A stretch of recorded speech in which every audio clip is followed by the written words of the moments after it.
정확하게 얘기하면 이건 아니죠. 여러분 안녕하십니까? 이가혁 라이브 이가혁입니다. 한미 관세 협상이 타결됐습니다. 대한상공회의소 등 경제단체들은 환영의 뜻을 밝혔습니다. 조선업 협력을 제안한 우리 정부의 전략이 통했다는 평가가 나옵니다.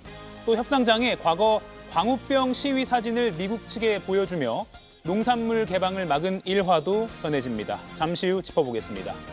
윤석열 전 대통령에 대한 체포영장이 발부됐습니다. 특검은 내일 오전 9시 서울구치소를 직접 찾아가 체포영장을 집행하기로 했습니다. 또 계엄 방조 의혹을 받는 이상민 전 행안부 장관은 현재 구속영장 심사를 받고 있습니다. 그럼 오늘 함께할 네 분의 해석합니다.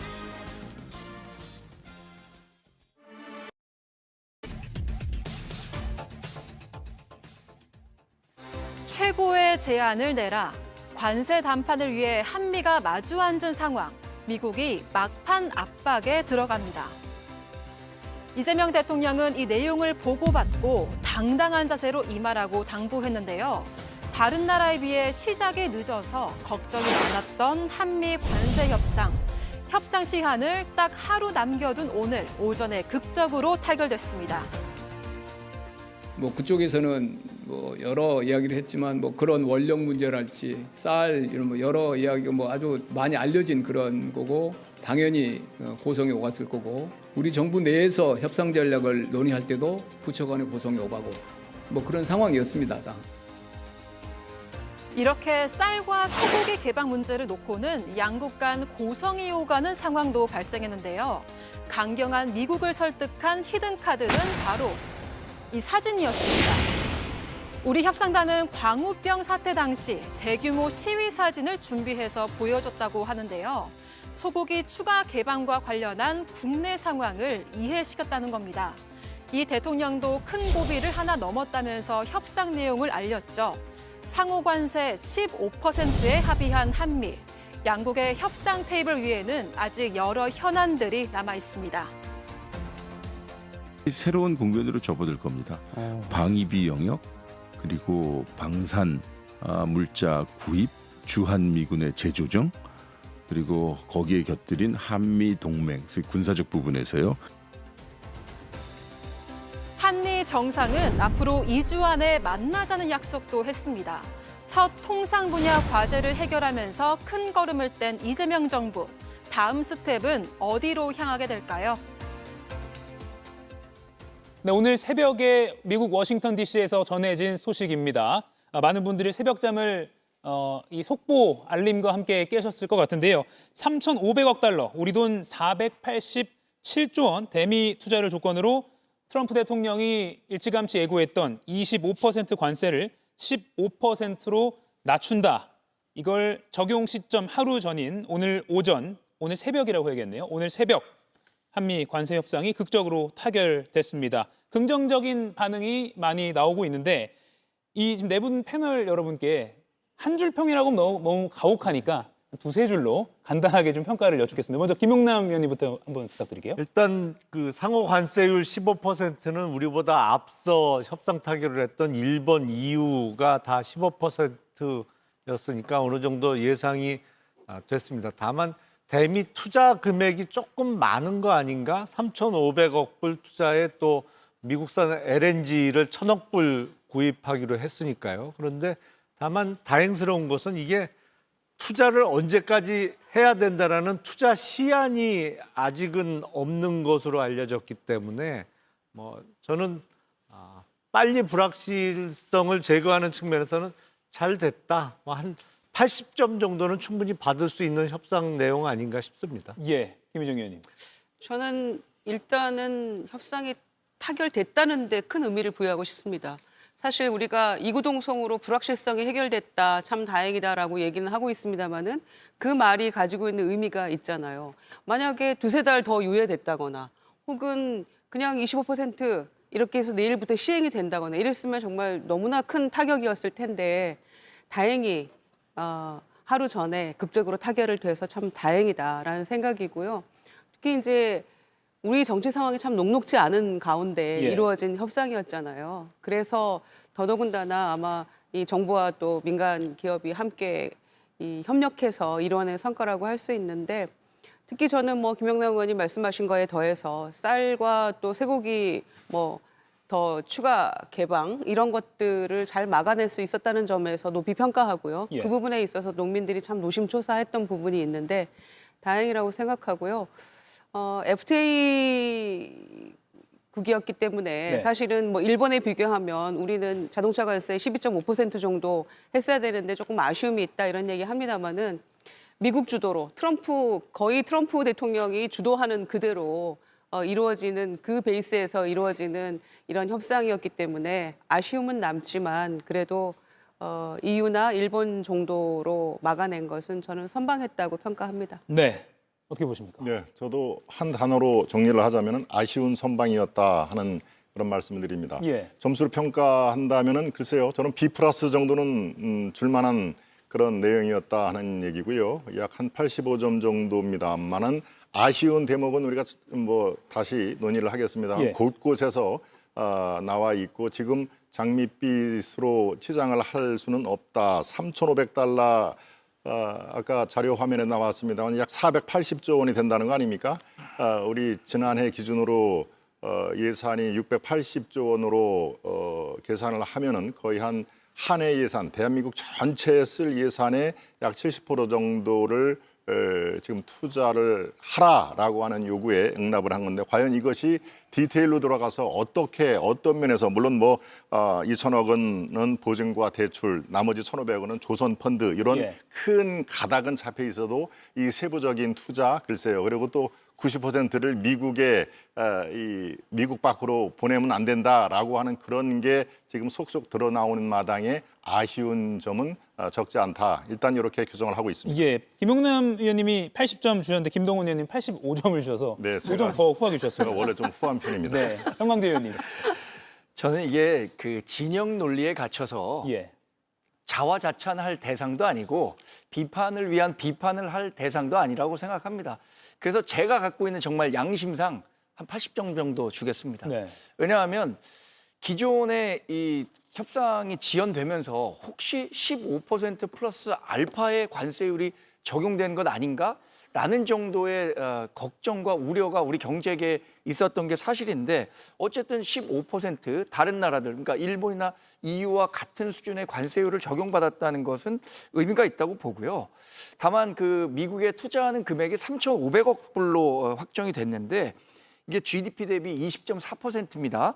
근데 EU는 GDP 대비 6.9%의 투자 금액을 약속했었고 일본은 13%의 투자를 약속했기 때문에 경제 규모 대비 대미 투자액이 높게 산정된 것은 아마도 농산물 시장과 소고기 30개월 원령 이상 수입을 막기 위해서 우리가 조금 더 양보했던 것이 아닌가 생각이 들고요.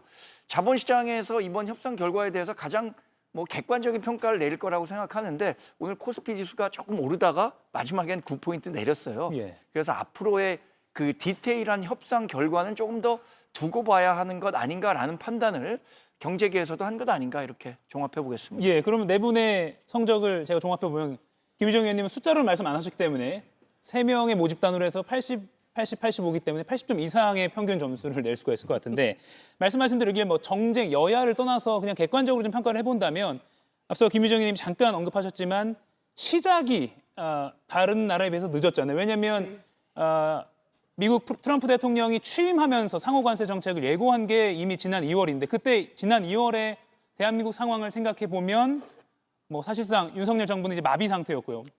더 이상 아무 국정이 운영되지 못하는 그런 상황이었는데 지금 저희가 그래픽으로도 준비했습니다. 그 시점에서 다른 나라들은 빨리 팀을 꾸리고 미국과 재계나 또는 정계 또 휴민트를 가동해서 네트워킹을 하고 준비를 했는데 우리는 지난 6월에야 새 정부가 출범했고 또 그 뒤에 한참 뒤에 경제사령탑이 갖춰졌기 때문에 시작이 늦은 점을 감안한다면 비교적 또 괜찮은 첫 번째 출발이 아닌가라는 평가도 언론이나 또 재계에서 많이 나오는 것 같습니다. 그런 국내 정치 상황까지 고려해서 점수를 준다고 하면 사실은 제가 처음에 매겼던 점수보다 훨씬 높은 점수를 받아야죠. 사실은 협상 내용만 보면 약간 아쉬운 점도 있고 지금 투자 액수가 조금 많은 거 아닌가라는 그런 점이 있습니다만 네.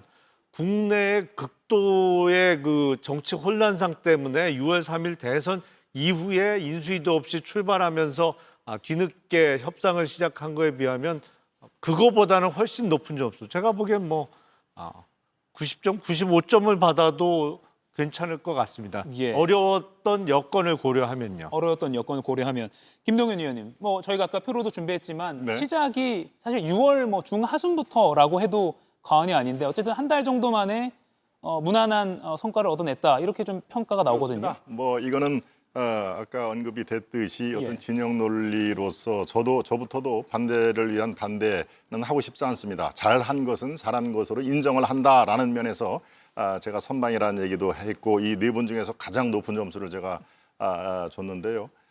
지금 상황에서 앞으로 세부적인 전략 이제 2주 후에 만난다는 거 아닙니까? 예. 2주 후에 글쎄요 그게 8월 15일 날로 딱 이 미국에서 찝어서 되면은 8월 15일 날 제가 논평에서 썼듯이 두 번째 취임식 지금 대관식을 하려고 하느냐라는 그 날짜하고 이게 겹치면 어떻게 하죠? 저는 오늘 그런 궁금증이 들던데 2주 후에 미국에서 정상회담을 한다라는 그때 아마 오늘 우리가 나온 그 내용 중에서 한두 가지는 저는 상황 변화가 있을 거라고 예상을 합니다. 예. 숫자적으로 어떤 이 수정판이 나오든가 아니면은 농산물 시장도 지금 말이 다르지 않습니까? 이 트럼프의 워딩을 그대로 사용을 하면은 completely 개방을 했다라는 얘기를 썼고요. 예. 그렇다면 완전 개방인데 우리식으로 표현을 하자면은 또 김영봉 정책실장 오늘 브리핑에서 추가 개방은 없다라는 것을 몇 번을 강조를 하는데 그 간극이 있습니다. 나중에는 이제 이렇게 문제가 될 것 같으니까 현재의 99.7%가 예. 개방이 됐기 때문에 그것은 정치적인 수사로 봐야 된다라고 대통령실에서 언급을 한 것처럼 아직까지는 이 총의가 모이지를 않았다. 그래서 우리가 농수산물 또 원령 이 몇 개월 이상 이런 아주 예민한 지난번에 광화문에서의 어떤 그 사태를 사진까지 보여주는 것 저는 전략적으로 굉장히 좋은 전략으로 접근을 했다. 한국민들이 이렇게 민감하게 반응을 한다라고 얘기를 했기 때문에요. 그 이후에 정상회담에서 아마 이게 오늘 우리가 지금 논의하고 있는 것 중에서 픽스될 건 픽스가 되고 예. 아마 성급하게 발표한 것은 재수정본이 나오지 않나 그런 의미에서 조심스럽게 이렇게 낙관만은 할 수가 없다. 저는 3,500억 달러도 더 미국에서 상향 조정을 할 수도 있다고 생각하는 게 이미 그 데드라인이 없거든요. 이거 내 임기 중에 반드시 해라라는 그런 것들이 이면 딜에서는 나올 수 있어도 표면적으로는 없습니다. 그렇다면 우리 입장에서는 이거 트럼프가 임기 내에 우리가 조금만 지연 전략을 하면은 트럼프 뒤에 또 바뀌면은 이거 안 해도 되겠구나라는 지금 얘기가 나오듯이 네. 여러 가지 복잡한 상황이 전개될 수가 있다. 그러면서 너무 일찍 글쎄요 샴페인을 터뜨리는 기류가 일부가 있다면은 이것은 조금 더 2주 동안 지켜볼 필요가 있다. 이렇게 예. 저는 전망을 합니다. 트럼프 미 대통령이 2주 내로, 그러니까 8월 15일 확정은 아니고 2주 후가 아니라 2주 내라는 표현이 정확한데요. 2주 내로 이재명 대통령과 워싱턴에서 만나고 싶다라는 뜻을 밝혔기 때문에 이건 외교 라인에서 또 별도의 날짜를 지금 정하고 있다고 하는 게 대통령실의 설명입니다. 이에 대해서 이제 한미 정상 간의 첫 회담도 이번 관세 협상 타결 이후에 바로 이어지기 때문에 일본은 그러지 못했는데 공동 발표 형식이 날짜도 갖춰지지 못했는데 그래도 한미 정상은 2주 안에 빨리 만나서 어떻게 공동 발표를 할 수 있겠구나라는 이것도 일본과 비교하는 그래서 훨씬 일본보다 잘했구나 뭐 이런 평가도 나오는 게 보도로도 확인이 되고 있습니다. 우리 김정관 산업부 장관이 영국 스코틀랜드까지 날아가서 러트닉 미국 상무장관 일정에 따라다니면서까지 굉장히 단기간에 빨리 설득을 해야 되기 때문에 이런 노력, 밤샘 노력을 한 걸로 알려지고 있고요. 또 트럼프 미 대통령 대역을 놓고 협상을 연습하기까지 했다. 뭐 이런 뒷 얘기도 나오고 있습니다. 이 밖에 방금 김동연 의원님 말씀하신 것처럼 그 2008년 광우병 집회 사진도 있었고요. 이번에 비교적 단기간에 이렇게 선전을 할 수 있었던 좋은 결과를 낼 수 있었던 어떤 작전이라고 할까요? 어떤 게 좀 주요했다고 보십니까? 그러니까 짧은 기간에 성과를 내려면 압축적으로 절실함을 보이면서 임해야 되는 거잖아요. 그래서 장관은 장관대로 또 기업의 또 대기업 총수들은 총수들대로 각각의 레벨에서 정말 최선을 다했던 게 아닌가 생각이 됩니다. 김정관 장관이 스코틀랜드 가서 그 러트닉 상무장관 만나기 위해서 기다리고 미국 갔다가 스코틀랜드 날아가고 막 이런 과정도 있었고요. 또 저는 한편으로는 그 일본이 먼저 협상을 마쳤기 때문에 조현 외교부 장관도 첫 외교 일정을 일본을 거쳐서 워싱턴 DC로 날아간 거잖아요. 예. 그러면서 이시바 총리도 만나고 외무상도 만나면서 아마 협상에 관해서 내용도 조금 듣고 힌트를 얻었을 거라고 저는 생각합니다. 이제 그런 각 단위에서의 어떤 노력이 뒷받침이 됐기 때문에 불과 한 달여 사이에 그래도 우리가 다른 나라에 불리하지 않은 조건으로 오히려 어떤 부분은 뭐 최애국 대우 받아가면서 더 나은 여건으로 이렇게 협상을 마무리할 수 있었던 게 아닌가 생각하고요. 아까 이제 추가적으로 뭐 한미 정상회담 하면서 또 사실 그런 걱정도 있긴 합니다. 트럼프 대통령이 또 어떤 청구서를 불쑥 내밀지 또 방위비 분담금 관련해서는 아직 우리가 얘기를 한 바가 없기 때문에 예. 그런 논의들이 이어질 수는 있겠지만 그래도 향후에 걱정을 뭐 미리 땡겨서 저희가 미리 할 필요는 없다고 생각하고요. 이거는 뭐 시간을 두고 큰 고비를 일단 넘겼기 때문에 그 다음은 순차적으로 차분하게 정리해 가면 될 문제라고 저는 생각합니다. 예. 구윤철 경제부총리가 미국 현지에서요. 이게 우리 정부의 전략 중에 상당히 잘 통했다라고 언급한 게 있는데요. 이 영상 먼저 보고 이야기 더 나눠보겠습니다. 오늘 합의에 이르도록 가장 큰 기여를 한 부분이 마스가 프로젝트라고 생각합니다. 오늘 회담에서 트럼프 대통령도 한국 조선업 능력을 높이 평가하면서 미국 내 선박 건조가 최대한 빨리 이루어질 수 있도록 사업을 추진해 줄 것을 요청하였습니다. 예, 여러분이 마가는 좀 익숙하실 것 같은데 다시 미국을 위대하게. 근데 마스가라는 걸 우리 정부가 미국 측에 작전으로 딱 내세웠는데 이게 좀 전략이 통했다라는 평가가 보수 언론에서도 나오고 있는 그런 상황입니다. 정광지 의원님.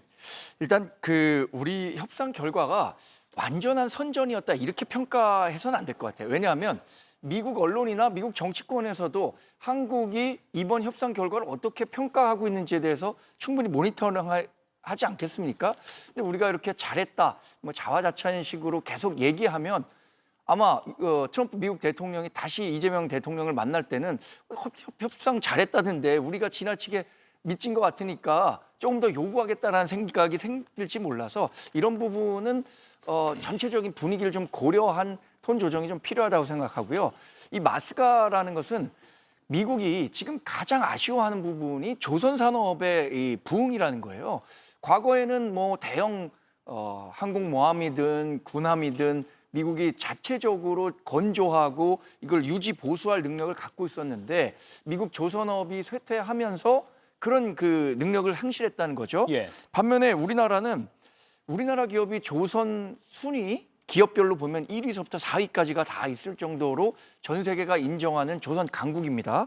R&D서부터 설계, 건조, 유지 보수까지 대단한 경쟁력을 갖고 있기 때문에 이러한 노하우들을 미국과 아주 미래 그 발전적인 방향으로 로드맵을 잘 제시한 게 미국 측이 다른 분야에서 일부 조금 한국에 양보를 하더라도 예. 이런 정도의 이 협상안이라면 받아들일 수 있겠다라고 판단한 근거가 되겠죠. 지금 구윤철 경제부총리가 얘기하는 것처럼 이번 협상 처음부터 조선업이 굉장한 그 우리 협상의 레버리지, 지렛대가 될 수 있을 것이다라고 기대를 했었는데 그런 부분들이 적중했던 것으로 보입니다. 네. 사실 이 부분은 트럼프 대통령이 이재명 대통령 당선 축하 그 통화, 첫 통화할 때 조선업에 대해서 상당한 관심을 보였잖아요. 네. 그러니까 어떻게 보면은 우리로서는 좋은 기회를 얻은 것이고 트럼프 대통령에게는 약점으로 작용할 수 있었던 것 같아요. 그래서 우리가 그거를 캐치한 것이고 또 한국의 조선업이 세계 최고의 그런 기술력을 가지고 있기 때문에 그런데 반면에 또 이게 노동 강도가 엄청나게 센 거 아닙니까? 예. 그래서 사실은 한국인처럼 부지런하고 근성 있는 민족 아니면 정말 이 일 못한다라는 얘기까지 있을 정도였기 때문에 우리가 그런 면에서는 상당히 좋은 여건을 갖추고 있었던 것 같고 미국에게 반드시 절실했던 부분이니까 우리가 아니면 중국에게 의존해야 되는데 지금 중국과의 관계가 그렇게 그런 상황은 전혀 아니지 않습니까? 그런 점에서는 굉장히 좋은 어떤 지렛대 역할을 한 게 아닌가 생각합니다. 네. 그 쌀 쇠고기 추가 개방 문제도 상당히 관심이 높았고 또 민주당 쪽에서도 이건 정말 안 된다. 미국 측에도 요구를 했지만 이건 우리 정부도 좀 조심해줘야 된다라는 취지로 어제 따로 기자회견을 하기도 했는데 오늘 김용범 대통령실 정책실장이 쌀 쇠고기 추가 개방은 없다라고 분명히 오늘 오전에 카메라 생중계가 되고 있는 브리핑에서 말을 했고요. 그 아래 보시면 이 개방 문제로 고성이 오가기도 했다라는 정말 치열했다라는 것을 그런 뒷얘기를 분위기를 전해주기도 했습니다. 김용남 의원님, 네. 일단 이 부분은 트럼프 대통령은 뭐 모두 전면 개방하기로 했다라는 표현을 소셜미디어에 썼기 네. 때문에 그래서 김용범 실장이 이렇게 추가 설명한 거거든요. 그렇죠. 사실은 트럼프 대통령이 양국의 공식적인 발표가 이루어지기 전에 본인의 소셜 미디어에 그 협상 결과를 올렸는데 거기에서는 농산물과 관련해서 전면 개방하기로 했다라고 해서 쌀하고 쇠고기도 다 개방하기로 했나라는 생각이 들었는데 대통령실의 정책실장의 설명을 들으니까 그건 아닌 것으로 그러니까 아마 그 소셜 미디어가 이렇게 올릴 수 있는 글자의 숫자나 이런 게 제한되어 있고 또 트럼프 대통령이 정치인으로서 본인의 치적을 자랑 삼아 얘기하면서 뭐 듣기 좋게 전부 개방하기로 했다라고 표현한 것이 아닌가 그쪽 가능성이 훨씬 높아 보이는데요. 지금 트럼프 대통령이 한미 정상회담을 2주 내에 하자고 했는데 예. 우리가 너무 그 스케줄에 끌려갈 필요는 없지 않나 싶습니다. 이게 너무 바로 또 만나면 지금 발표됐던 내용과 관련해서 트럼프 대통령이 추가 요구나 아니면 수정을 요구할 가능성도 꽤 있어 보이기 때문에 조금 시차를 두고 우리 시간을 가져가면서 개방 안 하기로 한 거는 그냥 안 하는 거로 확정사실로 붙이는 시간이 조금 필요하지 않나라는 생각이 듭니다. 네, 구치가 필요하다. 그러니까 뭐 트럼프식 화법, 트럼프식 문장을 이해하는 그런 방법도 따로 연구하는 게 있는 것처럼 국내용으로 좀 거칠게 표현한 것 아니냐 이런 분석도 나오고 있는 것 같습니다. 그동안에 한미 이 관세 협상과 관련해서 말을 비교적 아껴왔었던 이재명 대통령이요. 불과 한 서너 시간 전에 오늘 오후 일정에서 이런 후일담을 남겼습니다. 영상으로 먼저 짧게 보시죠. 한미 통상 협상. 제가 이제 머리빨이 이빨이 흔들려가지고 사실 내가 말을 안 해서 그렇지. 가만히 있으니까 진짜 가만히 줄 알고 말이에요. 말을 하면 악영향을 주니까 말을 안 한 거예요.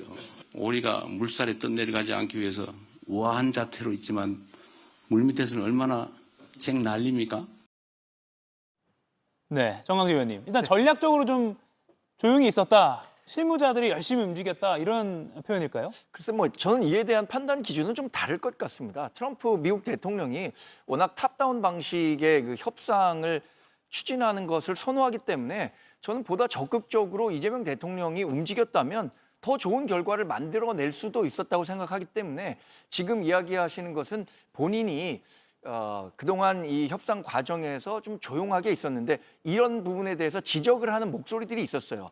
국내 전문가들도 마찬가지고 언론에서도 이재명 대통령이 더 적극적으로 나서야 하는 시점 아닌가라는 지적을 받았었기 때문에 이런 것들에 대한 일종의 해명성 발언을 내놨다고 생각합니다. 결국 뭐 협상 결과가 말씀드린 것처럼 뭐 비판을 위한 비판이 아니라 일정 정도 성과를 거뒀다는 측면에서 저는 그건 인정하는데 이재명 대통령이 적극적으로 했다면 더 좋은 결과가 만들어낼 수도 있지 않았을까요? 그것에 대한 판단은 좀 보는 사람마다 다를 것 같습니다. 예.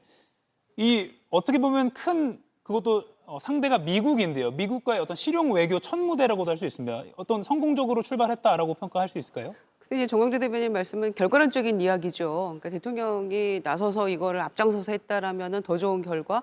근데 그거는 다시 말씀드리면 결과론적인 이야기고요. 대외적으로 그런 발언들을 자제했다고 해서 대통령이 이 관련해서 신경을 안 썼겠습니까? 오밤중에도 새벽에도 다 보고받고 논의하고 계속했다는 거 아니겠어요? 그래서 트럼프 대통령이 사실은 계속해서 이제 뭔가 메시지를 막 이렇게 크게 던지지 않았습니까? 관세 내리고 싶으면 돈 더 내라. 그럼 된다. 그리고 뭐 며칠 더 협상할 수 있다. 이런 얘기들을 뭐 다른 나라들하고 할 때도 계속 던져왔던 것이고 그러다가 마지막에 협상이 이제 타결이 될 시점에 짠 나타나서 예. 거의 씬 스틸러처럼 그런 역할을 딱 하고 이제 본인 그 SNS에 올리고 이제 일본과에서도 그렇죠. 예, 이런 예. 패턴을 반복해 왔는데 우리 이재명 대통령이 이제 불과 한 달 사이 이런 일들을 긴박하게 해 나가면서 굳이 대통령이 얘기하지 않아도 충분히 뜻은 장관들이나 또는 뭐 그 협상의 대상자들에게 전달이 잘 됐고 특히 당당하게 임해라 예. 이런 부분들은 굉장히 그 메시지를 저는 함축해서 담고 있다고 생각하고요. 그 장차관들 워크숍에서 했던 이야기 중에 저는 국력을 정말 키워야겠다라는 얘기에 깊이 공감합니다. 예. 그런 점에서 한미 정상회담도 이제는 대통령의 무대잖아요. 첫 정상회담인 것이고, 그러니까 그 부분에 있어서 아마 대통령이 여러 가지 준비를 철저하게 하지 않을까 예. 생각합니다. 원래도 한미 정상회담은 뭐 언론들이 모두 주목할 정도로 굉장히 큰 이벤트인데 이번 2주 내로 날짜가 잡힐 한미 정상회담은 굉장히 주목도가 커질 것 같습니다. 그렇습니다. 지금 여러 가지 오늘 발표된 내용 중에서도 아까 제가 언급한 대로 몇 가지는 2주 후에 정상회담에서 가시화가 될 것이다 하는 얘기가 있죠. 이 지금 나온 얘기 중에서 좀 보완 설명을 할 게 자동차입니다. 네. 저는 가장 그 아쉬운 대목이 바로 이 자동차의 15% 그 유지를 한 것이 굉장히 잘한 걸로 또 일부에 그래도 이 평균 정도는 한 거 아니냐. 왜? 일본도 15%, EU도 15%인데 그런데 내용을 들어보면 아니죠. 우리는 다 아시다시피 한미 FTA로 무관세였지 않습니까? 무관세에서 15%를 얻은 것이고요. 일본은 2.5%를 안고 15%를 간 거기 때문에 우리가 상당히 불리한 상황입니다. 결국은 일본 자동차에 손을 들어 준 겁니다. 예. 왜냐? 우리 자동차 뭐 현대나 기아뿐만이 아니라 국내 자동차 생산 비중이 65에서 68 정도 압도적입니다. 그런데 미국의 도요타나 혼다 같은 경우에는 잘해야 20% 정도, 혼다 같은 경우는 10%도 안 되지. 다 미국이나 멕시코에서 생산하기 때문에 이런 것들을 감안을 하면은 관세에 관한한 자동차에서 일본 손을 완전히 들어줬다. 그것을 우리는 집요하게 물고 늘어줬어야 되는데 결국에는 15% 숫자가 똑같으니까 손을 들어준 게 그래서 나온 얘기가 그것을 양보 아닌 양보를 해주고 예. 2주 내에 빠른 시간 내에 정상회담이라는 카드를 우리한테 주고 또 하나는 바로 지금 아직까지도 그렇게 100% 투명하지 않은 바로 쌀과 소고기 이런 거에 대해서 미국 측에 유리하게 추가 개방이라든가 이런 것들을 양보한 거 아니냐라는 의미에서 자동차의 그 2.5%를 결과적으로 갖고 오지 못한 것은 굉장히 우리 이 수출이라든가 대한민국 경제에서 상당한 영향을 미칠 것이다. 저는 그렇게 보고 있습니다. 그렇지만 김용범 대통령실 정책실장이 12.5%를 관철하지 못하고 15%로 자동차 품목 관세요. 이에 대해서는 솔직하게 아쉽다라고 했고요. 뭐 100% 우리가 다 얻을 수 있는 협상이라는 건 없을 테니까요. 다만 앞서 김동훈 의원님 언급하신 것 중에 쌀과 쇠고기 같은 경우는 확실하게 추가 개방은 없다라고 대통령실이 국민들 앞에 생중계해서 확실히 밝혔기 때문에 이 부분이 혹시 뭐 비밀스럽게 뭔가 추가적으로 있을 것이다라는 우려는 조금 과할 수 있는 것 아닌가라는 것으로 저희가 좀 정리를 하고 제가 짧게만 그 예, 보완 짧게 설명을 드리면요. 예. 김용범 실장이 오늘 그 기자 브리핑을 한 것 중에서 두 가지를 확실하게 얘기를 못했습니다.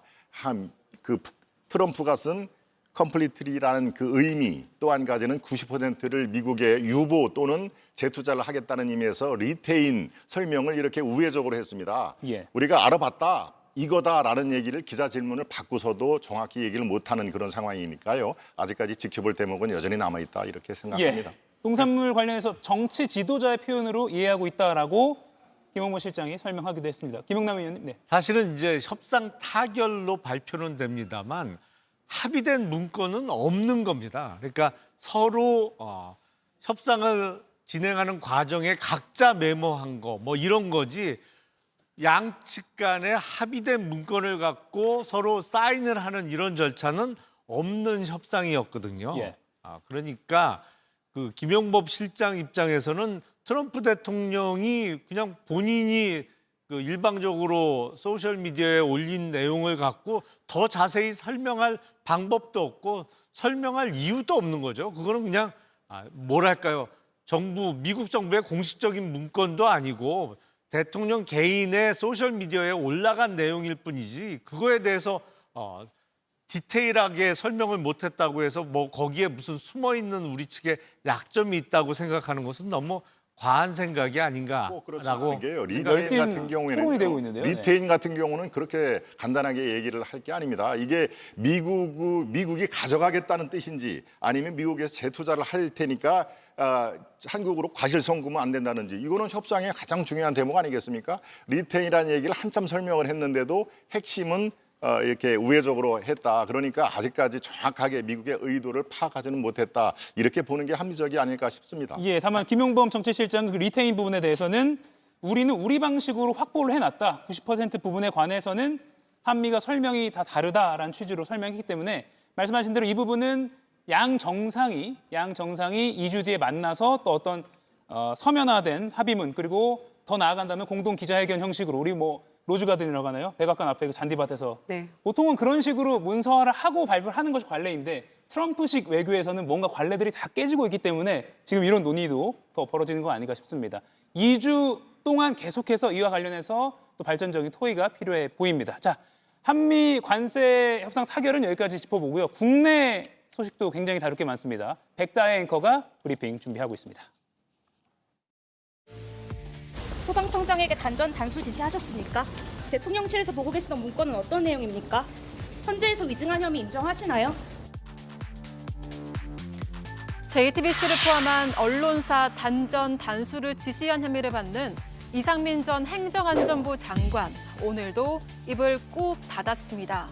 지금 이 시각에도 영장 실질 심사는 진행 중인데요. 이르면 오늘 밤 구속 여부가 결정됩니다. 만약 구속영장이 발부된다면 12.3 불법기염에 관련된 국무위원들 중 김용현 전 국방부 장관에 이어 두 번째입니다. 장관들이 다 스타가 되길 바란다. 언론에 자주 나오라고 했던 윤 전 대통령. 분명히 이런 식의 스포트라이트를 뜻한 건 아니었을 텐데요. 이 전 장관은 구속기로에 놓였고 그를 임명했던 윤 전 대통령은 강제 구인을 앞두고 있습니다. 특검은 내일 오전 9시 특검보가 검사, 수사관을 대동하고 체포영장을 집행하기 위하여 서울구치소를 방문할 예정입니다. 실제로 구인에 나서겠다는 의지를 밝힌 김건희 특검. 과연 내일 오전 윤 전 대통령은 김건희 특검팀 사무실에 앉게 될까요? 또 같은 시각 이상민 전 장관은 어떤 운명에 놓여 있을까요? 네, 내일 오전 9시에 김건희 특검보와 검사 그리고 수사관이 직접 서울구치소를 찾아가서 윤석열 전 대통령에 대한 체포영장 집행을 하겠다고 밝힌 상황입니다. 문홍주 특검보가 직접 본인도 가게 된다고 언론에 밝힌 상황입니다.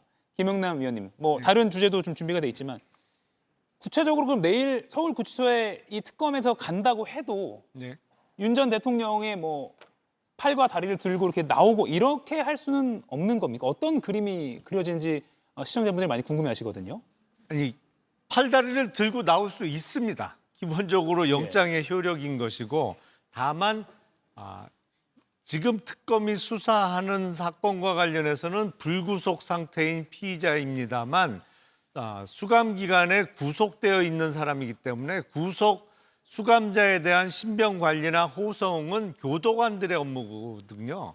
그래서 실제로 어떤 물리력을 행사하게 되면 교도관들이 데리고 나올 가능성이 높아 보이고요. 원래는 특검보나 검사가 직접 서울구치소까지 갈 필요가 없습니다.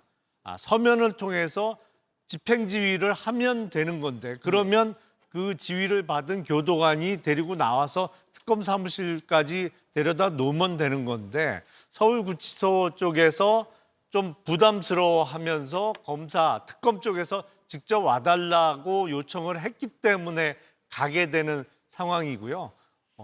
원래 법 집행에 있어서 어떤 따르지 않거나 저항을 한다고 하면 법관에 의해서 발부된 영장에 의해서 물리력을 행사할 수 있는 권한을 주는 거기 때문에 뭐 팔다리 들어서 이렇게 데리고 나오면 됩니다. 아, 네. 그러니까 원칙적으로는 그게 가능은 하다라는 그런 말씀이시고요.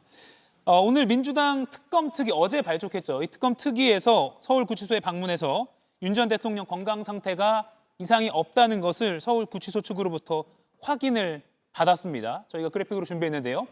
오늘 이렇게 찾아서 서울구치소 의료과장이 이렇게 말했습니다. 조사, 재판 가는 것 건강에 큰 문제 없어 보인다. 서울구치소장도 출석을 설득했지만 본인이 완강히 거부하고 있는 상태다라고 브리핑을 했습니다. 그럼에도 불구하고 윤 전 대통령 측은 건강 문제를 또 언급을 하고 있습니다. 가장 이제 중요한 건 시력이 나빠지고 있다 등의 이유를 말하고 있는데 또 어떻게 보십니까? 예, 시력은 제가 지금 그 윤 전 대통령 변호인 중에서 한 분을 잘 알아서 물어봤더니 실제로 작은 글씨는 보지를 못하는 상황이다 이렇게 얘기를 하더군요. 그러니까 꾀병이다, 뭐 아무 문제가 없는데 이 작전이다, 뭐 이렇게 얘기를 하는 거 꼭 그런 것만은 아니다라는 얘기를 제가 일단 드리고요.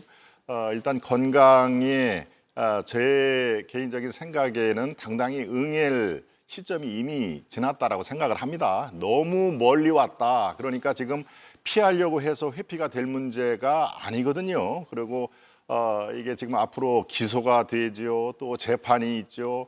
언제까지 저렇게 어떤 특혜를 주장하는 그런 모습, 이거는 이 김건희 여사뿐만이 아니라 윤 전 대통령에게도 득이 될 게 하나도 없다라고 많은 국민들이 그렇게 생각을 저는 한 걸로 믿고 있습니다. 그러니까 이렇게 뭐 아까 지금 팔다리를 들고 나오는 뭐 이런 얘기가 이 자리에서 논의되는 거가 참 저는 대한민국의 불행이다라고 생각을 드는데요.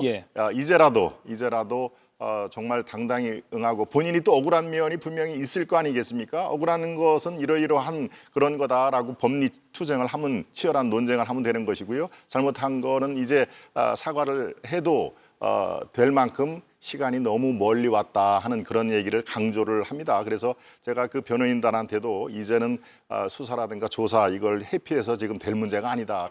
피해서 피할 거면 당연히 피해야 되는데 그럴 상황은 아니니까 당당히 응해라. 그러고 끌려나가는 모습 그거 정말 대한민국 국격뿐만이 아니라 그건 있어서는 안 된다 하는 얘기를 제가 어제도 얘기를 했습니다마는 그런데 또 한 가지 짚고 넘어가고 싶은 게 있습니다. 지금 민주당의 특위, 특검 특위. 글쎄요. 특검이 3대 특검이 동시에 출발을 했는데 민주당에서는 물론 이거를 이제 지원하는 효과적으로 지원하는 그런 특위를 지금 가동을 시켰는데요.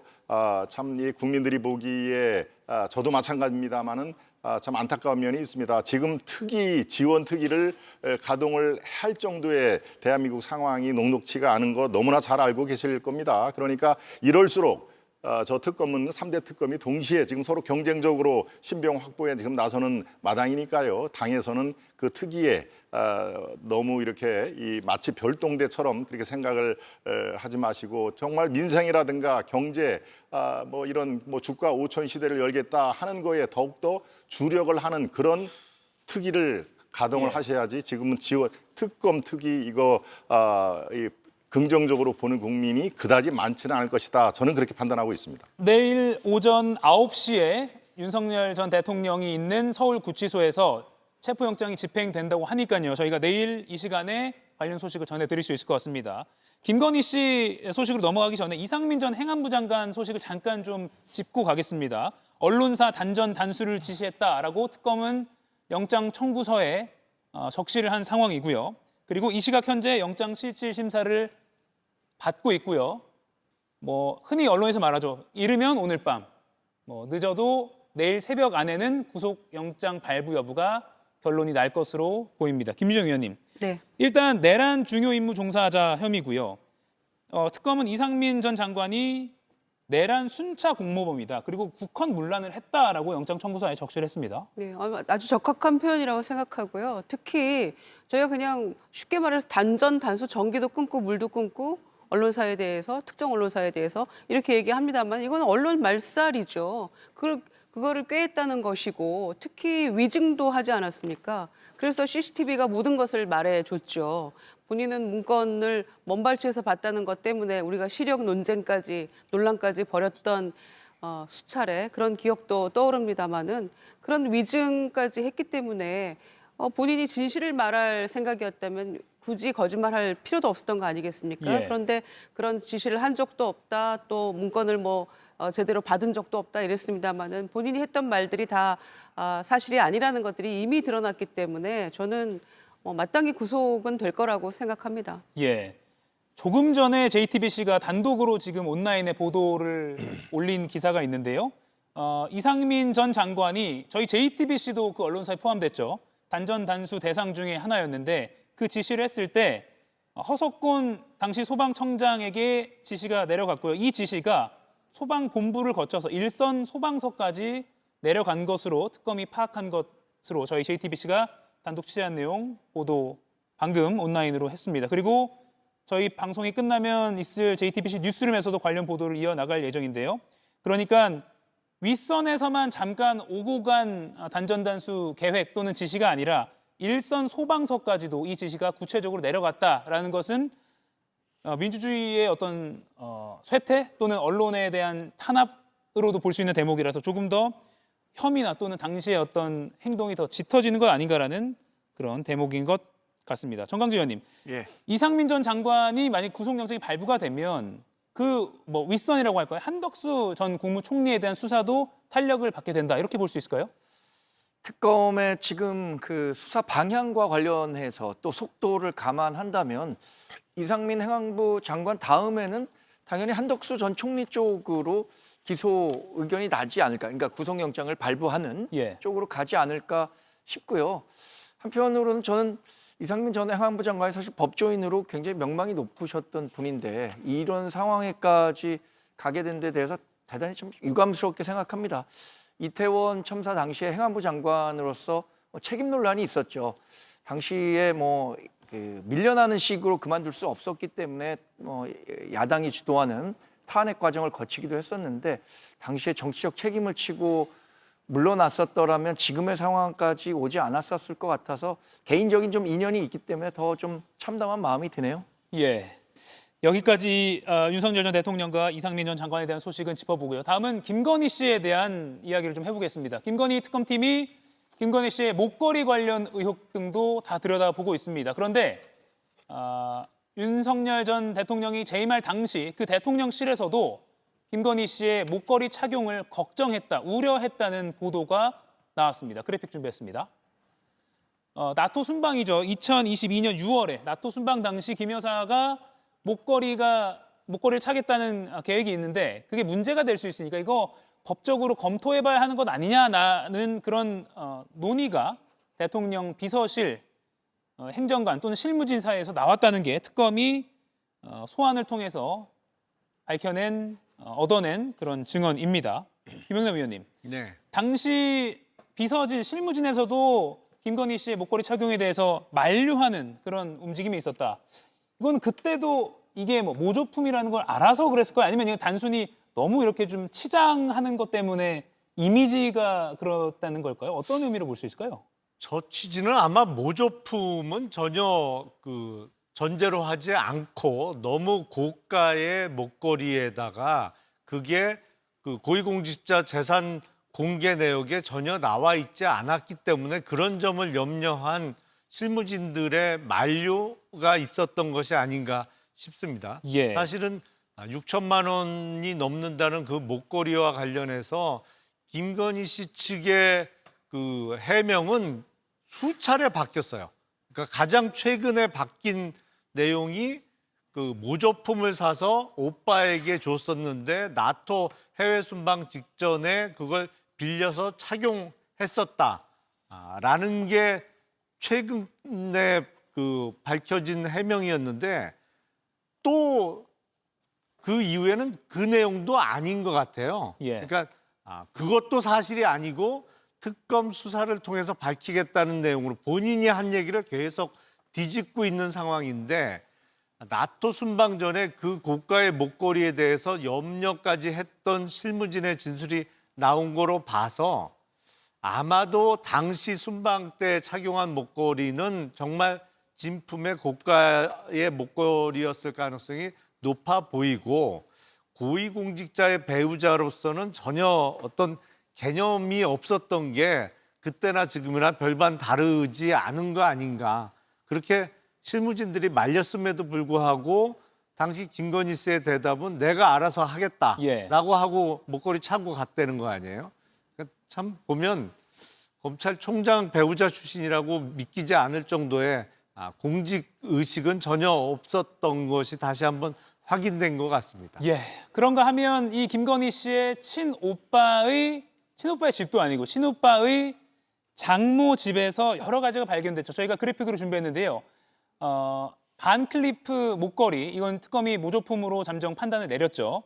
그리고 이우환 화백의 프롬 포인트라는 그림 한 점인데 이게 시리즈물인데 다른 시리즈 중에 한 점은 뭐 2, 30억 정도로 거래가 된 기록이 있다는 것도 밝혀지고 있고요. 이 그림 옆에는 진품 감정서도 같이 있었다고 합니다. 지금 나오는 이런 그림이고요.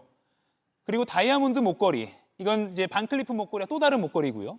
그리고 현금 1억 원 정도가 발견이 됐습니다.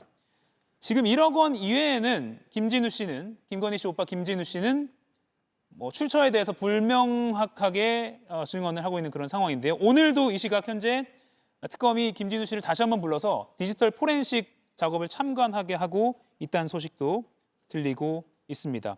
김동연 의원님, 네. 지금 이렇게 약간 보물창고 아니냐라는 뭐 그런 우스갯소리가 나올 정도로 많은 고가의 제품들 또는 현금 다발이 발견이 됐는데 이게 뭐 또 다른 새로운 정황으로 좀 옮겨갈 그런 가능성도 있을까요? 예, 예를 들면 뇌물이나? 저는 뭐 그럴 가능성 충분히 있다고 생각을 합니다. 예. 상황이 이렇게까지 진행이 되면요, 김건희 여사뿐만 아니라 그 오빠, 장모 뭐 이런 분들의 말의 신뢰성은 바닥에 떨어진 지 이미 오래된 거고요.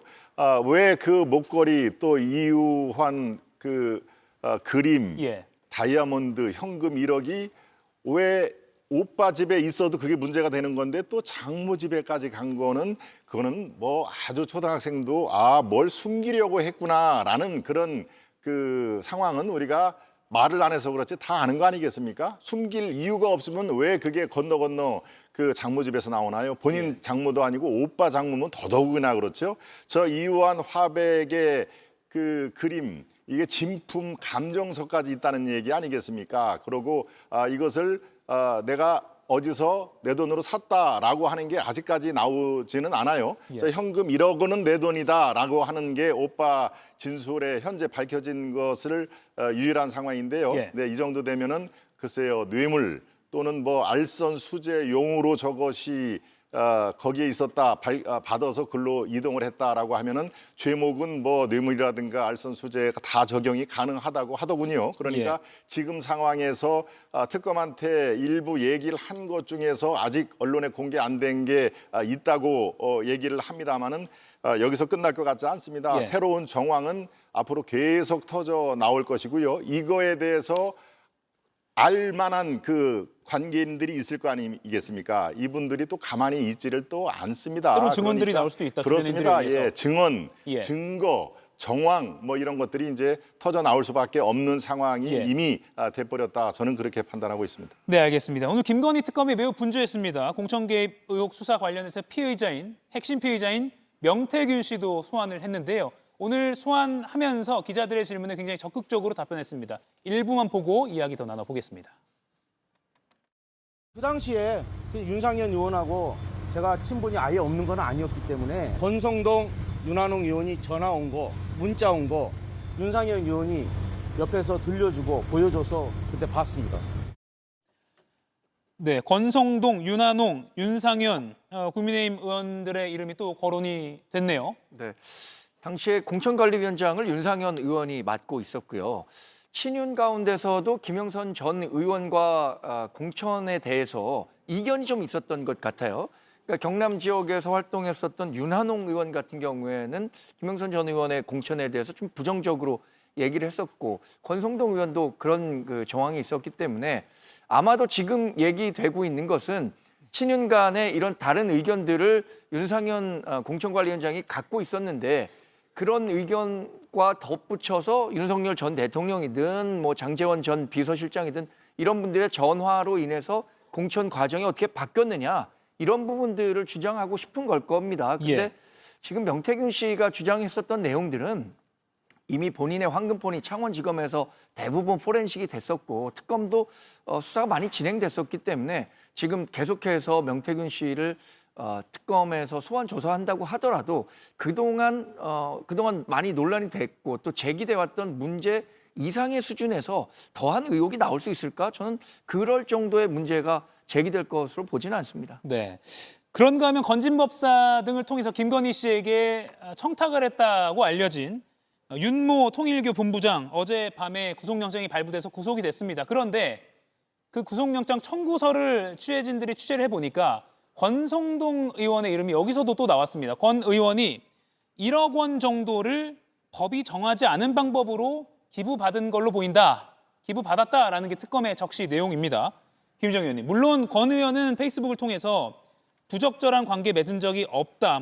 통일교와 금전거래, 청탁, 조직적 연계 없었다라고 완강히 부인은 하긴 했는데 이게 특검이 영장 청구서에 적시할 정도라면 어느 정도 증거가 뒷받침됐다고 봐야 되지 않겠습니까? 네, 상당히 신빙성 있는 내용이라고 볼 수 있겠죠. 영장에 적시가 돼 있으니까. 근데 저희가 통일교에서 건진을 통해서 김건희 씨 측에 로비를 할 때 그때에도 과연 그러면은 김건희 씨만 뇌물 내지는 이런 것들을 받았겠느냐 이런 여러 가지 의심을 했잖아요. 그러면 권성동 의원도 윤석열 대통령 후보 시절에 통일교 관련 행사에 후보가 갔어요. 예. 그런데 그 역할을 누가 했느냐? 권성동 의원이 중간 역할을 했고 구속된 윤 전 본부장을 통해서 그 행사에 참석을 했다는 거 아니겠습니까? 근데 그런 식으로 여러 가지 중간에 역할을 했는데 그렇다면 권성동 의원은 마냥 깨끗했겠느냐라는 의심을 할 수밖에 없는데 어제 윤 씨의 그 구속영장에 바로 그런 점들이 불법 정치자금 1억, 억대 이렇게 적시가 돼 있었다는 거 아니겠습니까? 물론 권성동 의원은 그래 내가 받았어라고 답하지는 않겠죠. 그러나 정황상 충분히 의심할 만한 여지들이 여러 군데 흔적들이 보이는 것 같습니다. 예, 정치 자금 관련한 수사로도 충분히 이어질 수 있는 그런 대목으로 보입니다. 오늘 한미 협상부터 국내 이슈까지 정말 네 분이 숨가쁘게 좋은 토론을 해주신 것 같습니다. 저희는 다음 주에 또 뵙겠습니다. 고맙습니다.